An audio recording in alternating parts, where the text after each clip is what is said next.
হাই friends, good evening. মই ত্ৰিদীপে কৈছোঁ।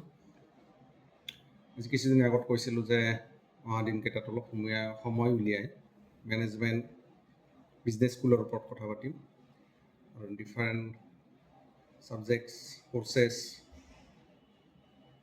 Offered in business school এইবিলাকৰ ওপৰত কথা পাতিম। ডিছকাশ্যনটো আৰম্ভণি কৰিব বিচাৰিছোঁ। প্ৰথমতে জানিব লাগিব আমি বিজনেছ স্কুলনো কি, what is business school. Business school is nothing but an educational institute that prepares students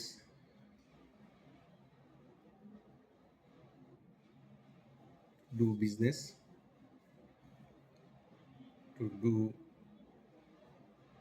to be a good leader and entrepreneur.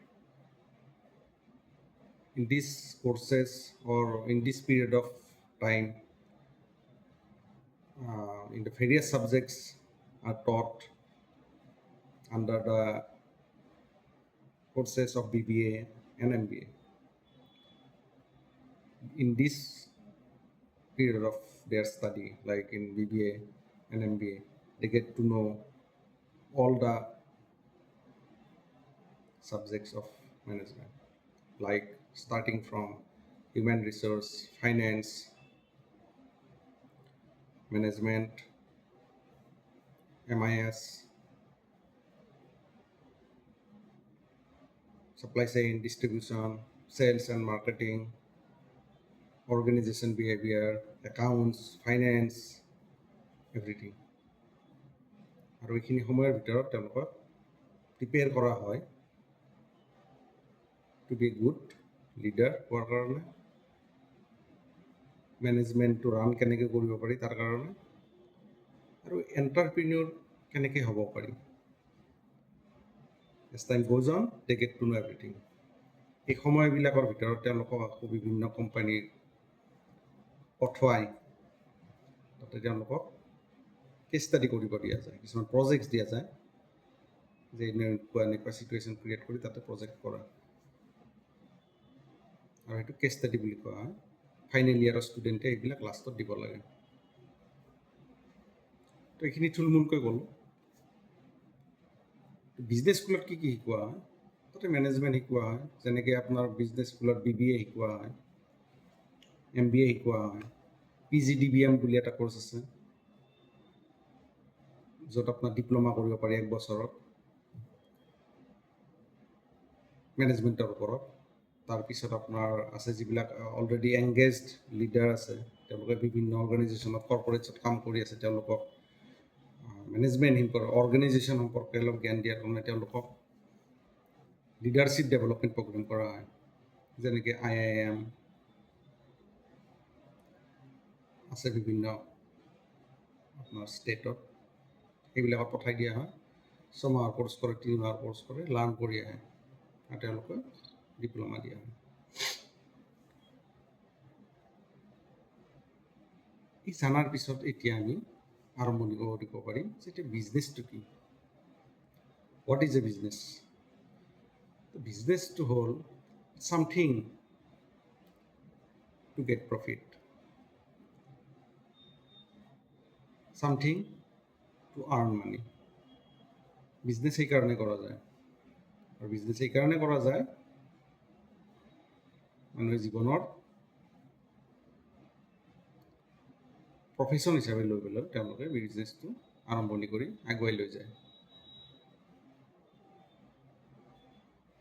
কিন্তু এই বিজনেছটোতো আমি যদিও এটা স্মল ৱৰ্ড, কিন্তু এই বিজনেছটোৰ বিষয়ে যদি আমি কৈ থাকোঁ শেষেই নহ'ব। কিমান কথা ক'ব পাৰি বিজনেছৰ ওপৰত, কিন্তু ইমান কথাটো আৰু আমি পাতিবলৈ বা শুনিবলৈ সময় নাথাকে মানুহৰ। যিটো ইম্পৰ্টেণ্ট আৰু থুলমূলকৈ যিখিনি আমি ক'ব পাৰোঁ বা শুনিব পাৰোঁ সেইখিনিৰ ভিতৰত চেষ্টা কৰিম।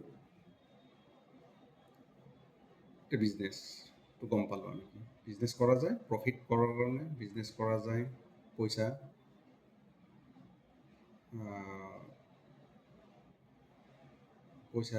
গোটাবৰ কাৰণে। বাট এভৰি টাইম যদি আমি ভাবোঁ চ' এভৰি টাইম আমি বিজনেছত কি উইনে কৰোঁ নেকি? বিজনেছ সদায় প্ৰফিট নাথাকে। If you think that business means profit only, that is not a good idea or fair idea about business. Does not mean profit all the time. Sometimes we need to do the business, we need to continue the business of a particular setup even at loss also. But that loss of that particular time does not mean we'll continue to face loss all the time. সেই সময়ত যিটো loss face কৰা যায় business ছাৰ্ভাইভেলৰ কাৰণে সেইখিনি সময়ত লছটো face কৰা যায়, কাৰণ বেছি সময় নাথাকে, বিভিন্ন ধৰণৰ কম্পিটিশ্যন আহি যাব পাৰে বিজনেছত। তেতিয়া আপুনি কি কৰিব? লছত হ'লেও চলাব লাগিব। আৰু সেইটোৰ কাৰণে মানুহক বিজনেছমেনক ভাল ছাকচেছফুল বিজনেছমেনে এইবিলাকত যাৰ পেচেঞ্চ বোলা বস্তুটো অলপ বেছি আছে তেওঁলোকে ছাকচেছফুল বিজনেছমেন হ'ব পাৰিছে। আমি উদাহৰণবিলাক যেতিয়া চাম তেতিয়া আমি এইবিলাক দেখিবলৈ পাম।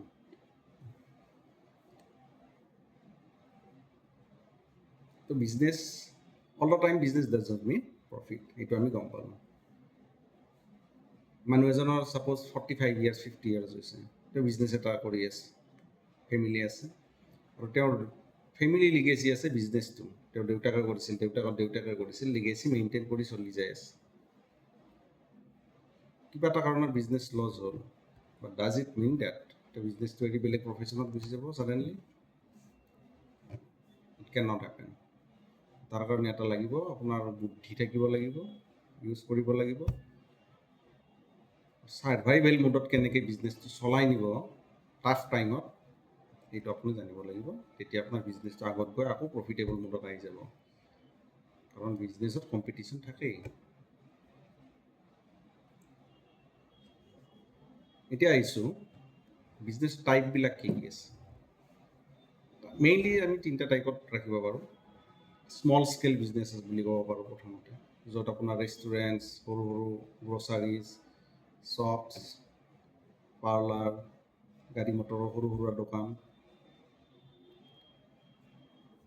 এইবিলাকক আমি স্মল স্কেলত ৰাখিব পাৰোঁ। নৰ্মেল যিখিনি দেখি থাকোঁ আমি ওচৰে পাঁজৰে, স্মল স্কেলত ৰাখিব লাগিব। ৰিজনেল বিজনেছ যিটো হয় সেইটোক আপুনি মিডল ক্লাছ বিজনেছ মডেলত ৰাখিব পাৰোঁ, যেনেকৈ ৱেৰ হাউচ, শ্ব'ৰুমছ, ষ্টেণ্ডেলন শ্ব'ৰুমছ, small setup factories,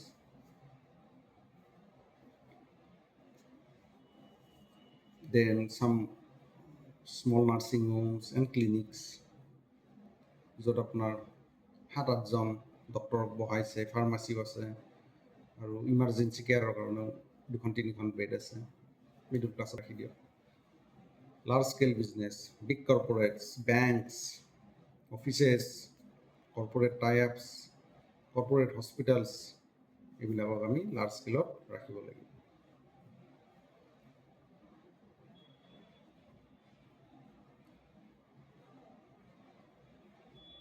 তো এইখিনি মেইনলি থুলমূলকৈ বিজনেছ স্কুলৰ পৰা বিজনেছ ৱৰ্ডটোলৈকে এইখিনি আমি গম পালোঁ। এতিয়া যদি আপুনি চাই ছাবজেক্ট মেইনলি বা কোৰ্চ, এইবিলাকতনো কি শিকোৱা যায়? বিজনেছ স্কুলত মেনেজমেণ্ট কোৰ্চত এইবিলাক মেনেজমেণ্ট কোৰ্চ বুলি কোৱা যায়। তাতেনো কি কি শিকোৱা যায়? ছাপ'জ আপুনি MBA কৰিলে, BBAৰ পৰা MBA কৰিলে, ফাইনেল ইয়াৰত যাব, 2টা বছৰ যাব, গোটেইখিনি আপুনি জানিবলৈ চেষ্টা কৰিব আৰু পঢ়িবলৈ পাব আপুনি all the subjects which is required to run an organization very smoothly. আমি যদি ওপৰৰ ফালৰ পৰা হয় একদম ষ্টেপ ৱাইজ,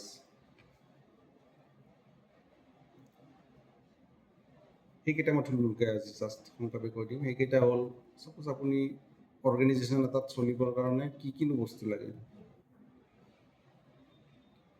সেইখিনি কওঁ, আৰু সেইখিনি আপুনি কিতাপত পঢ়িবলৈ পাব। হিউমেন ৰিচোৰ্চ, ৰিক্ৰুইটমেণ্ট, মানুহ ল'ব লাগিব অৰ্গেনাইজেশ্যন চলিবলৈ কাৰণে, ষ্টাফ বনাব তেতিয়া, human resource management, finance, accounts, operation management, marketing, sales, MIS, strategic department, legal department, distribution,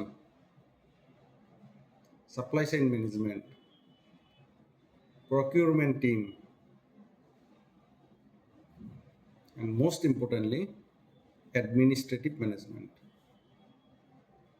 এইবিলাক বস্তুৱে বিজনেছ স্কুলত শিকোৱা যায় MBA কোৰ্চত, BBA কোৰ্চত। BBA কোৰ্চত অলপ লাইট হয়, আৰু যেতিয়া MBA ষ্টুডেণ্টবিলাকে যাব ওপৰৰ ফালে এইবিলাক বস্তুটো ডিপ হয় অলপ ষ্টাডিবিলাক। আপুনি এতিয়া এই মোৰ যিকেইটা পইণ্ট ক'লোঁ এইকেইটা আপুনি চেক কৰক, যিকোনো এটা ডাঙৰ অৰ্গেনাইজেশ্যনৰ লগত মেটচ কৰাই এইকেইটা মই যিকেইটা কৈছোঁ এইকেইটা আছেনে নাই, তেতিয়া গম পাব। গোটেইকেইটা ছাবজেক্টে মেনেজমেণ্ট স্কুলৰ কিতাপত শিকোৱা হয়, আৰু যেতিয়া পঢ়ি থাকে ইয়াৰ ইম্পৰ্টেঞ্চটো বুজা নাযায়। যেতিয়া আপুনি কৰ্মজীৱনত সোমাব তেতিয়া এইবিলাক প্ৰতিটো ছাবজেক্টৰ মহত্ব আপুনি গম পাব। আপোনালোকে চাব, এইটো মিলাই চাব, আপুনি নিশ্চয় পাই যাব। ছাকচেছফুলি যিকোনো বিজনেছ অৰ্গেনাইজেশ্যন এটা ৰান কৰিবৰ কাৰণে এইবিলাক বস্তু লাগিবই, ইটছ মেণ্ডেটৰী। চ' আজি কথা পাতিলোঁ আমি বিজনেছ স্কুলৰ ওপৰত, বিজনেছৰ মডেল শিকিলোঁ, অলপ ক'লোঁ, টাইপ ক'লোঁ, বিজনেছটো কেনেকৈ ষ্টাৰ্ট আপ কৰিব পাৰি সেই বিষয়ে কথা পতা নাই, কিন্তু বিজনেছৰ লগত আগে পিছে যিখিনি বস্তু জড়িত হৈ আছে সেইখিনি কথা পাতিলোঁ। আগৰ পৰা আকৌ এইবিলাক ডিছকাছ কৰিবলৈ চেষ্টা কৰিম। আজিলৈ এইখিনিতে এৰিছোঁ। কিবা কুৱেৰিজ থাকিলে আপোনালোকে মেছেজ বক্সত পঠাই দিব, ছল্ভ কৰিবলৈ চেষ্টা কৰিম। ডিছকাশ্যনটো অকল মোৰ ফালৰ পৰাই নহয়, আপোনালোকৰ সময় সুবিধা উলিয়াই যেতিয়া আপোনালোকে দেখে বা কিবা সুধিব পাৰে মোক, মই চেষ্টা কৰিম তাৰ উত্তৰটো দিয়াৰ কাৰণে। আজিলৈ এৰিছোঁ। Thank you very much.